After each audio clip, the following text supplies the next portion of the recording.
Well, hey there folks, and welcome back to the Midwest Basement, where we celebrate Midwest taste in a classic Midwest environment.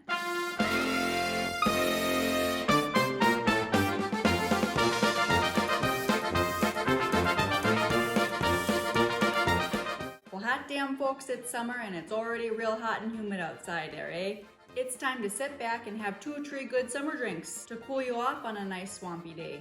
And we're gonna start with our perfect summer beer, the newly released New Glarus Brewing Company Pilsner, also known as the Perfect Pilsner by brewmaster Dan Carey. And I gotta say, I agree. Now, there was a time in my past brew history where I looked down on Pilsners. I thought lagers of any kind were just for the faint of heart. But I'll tell you a secret, I'm pretty sure I was just trying to distance myself from my college days, where cheap, readily available lagers just reigned. I am reformed now and absolutely love a nice crisp Pilsner on a hot summer day. It just screams lake days or yard work, basically just summer. And the reason why this one seems particularly perfect is because it's a blend of German and Czech style Pilsners. The classic Czech Saaz hops are not in the list of hops used in this beer. Most of those listed are Bavarian. But this is not as pared down or blunt as some German Pilsners tend to be. A little bit more bitter in taste, there is still plenty of delicious sweet malts. And it's just generally a beautifully balanced beer, and a very drinkable at 5.2% ABV. This Pilsner is a new release this year and will continue to be on their seasonal rotation. New Glarus Brewing Company is, as you might expect, located in New Glarus, Wisconsin. Perhaps best known for their famous farmhouse ale Spotted Cow,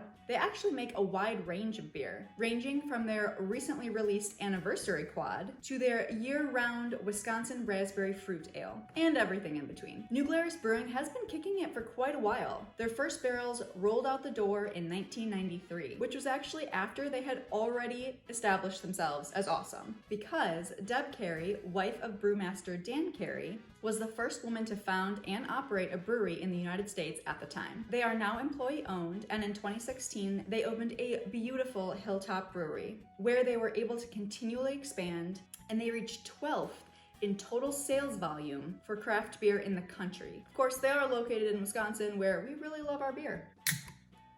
Nice crack. That is beautiful and light and looks oh so delicious. Smells like a Pilsner, malty but with plenty of hops. Honestly, I just love this. There's so much flavor going on and a perfect balance of malts and hops. Cheers. And while us Wisconsinites really do like our beer, we gotta pay homage to our local wineries too.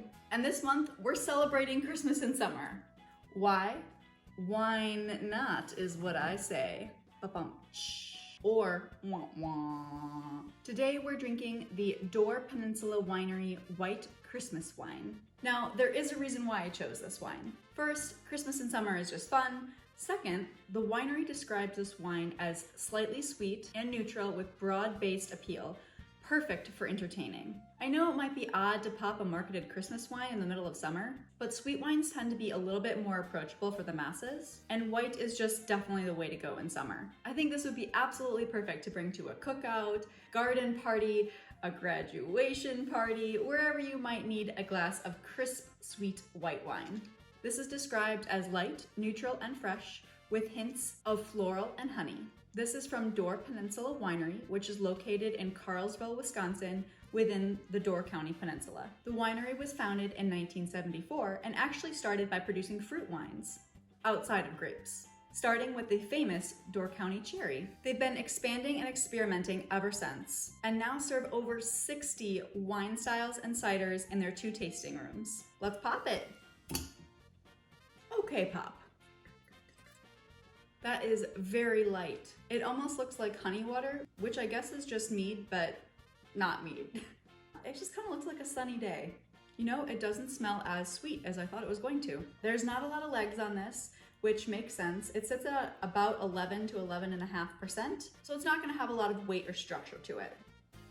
For being labeled a semi-sweet wine, which to me really just says sweet, and having the winery say there's a description of honey, This is not as sweet as I thought it was gonna be. I was expecting a heavy, almost cloyingly honey feel, but it is not. It definitely has more of the floral sweetness to it, and there is some honey in here, but it's very light. You know what? I'm really impressed. If during our wine sections you're always a little leery about Midwest wines, know that generally speaking, we do white wines pretty well. And I would say this is no exception to that. It definitely is a little bit more on the sweet side, but even for you dry white wine drinkers, I would recommend this. It's very light and actually has a fair amount of fruit to it too. I would say maybe a little bit of peach and a tiny bit of nectarine in there, mostly with the floral and a little bit of that honey sweetness though too. I think they're limiting themselves a little bit by marketing this as a Christmas wine at, I think it was $11.99. I would bring this to a lot of summer cookouts, knowing that pretty much everyone is going to enjoy this white wine. Cheers. And now we're gonna move right along to a spirit that I don't indulge in a lot, but I do like in my summer cocktails. So I'm excited for this one. This is Cain and Abe Small Barrel Rum from Old Sugar Distillery. This rum is exclusively distilled from domestically grown brown sugar cane and is aged in small oak barrels, both used and new American oak. The distillery says this gives it an interesting, unsweet, but heavily oaked flavor that is characteristically smooth and robust. They say this is delicious, both neat and in your favorite cocktail. And they have some really good looking ones on their website for this, which I've linked down below. The one I'm really looking forward to trying is called the Mad Fashion, which I think is their take on the Old Fashioned. It's the Cain and Abe rum, Angostura bitters, muddled lemon and orange slices, topped with 7-Up. Sounds really refreshing, doesn't it? Old Sugar Distillery is located in downtown Madison, Wisconsin. We're right next to Giant Jones Brewery, so make a day of it. And don't drive that day. The distillery was founded in 2010 by a UW-Madison graduate with an original goal of only producing spirits for wholesale. But that didn't really stick when they opened their first tasting room and continually expanded from there. Their name comes from the use of sugar as a base for a lot of their products. Hello, sugarcane. And also Madison's history of beet sugar production, which I definitely didn't know. Everything is made in-house with a custom pot still, and all barrels they use for aging are made right across the boundary in Minnesota. Hyper local, folks. So let's give it a try. Ooh, that was a nice pop. It's a beautiful color. You can definitely see that American oak coming through. Ooh, it smells a little sweet, but it doesn't smell like that cloyingly heavy sweet rum. It smells like barrels. If you've ever walked through a warehouse of aging whiskey or bourbon or I guess rum barrels, it smells like that warehouse. Wow. That was not what I was expecting. Ooh. Keeps changing, guys, keeps changing. This rum takes you for a ride. This is really good. First thing that came to my mind is you whiskey drinkers out there, you're gonna like this rum.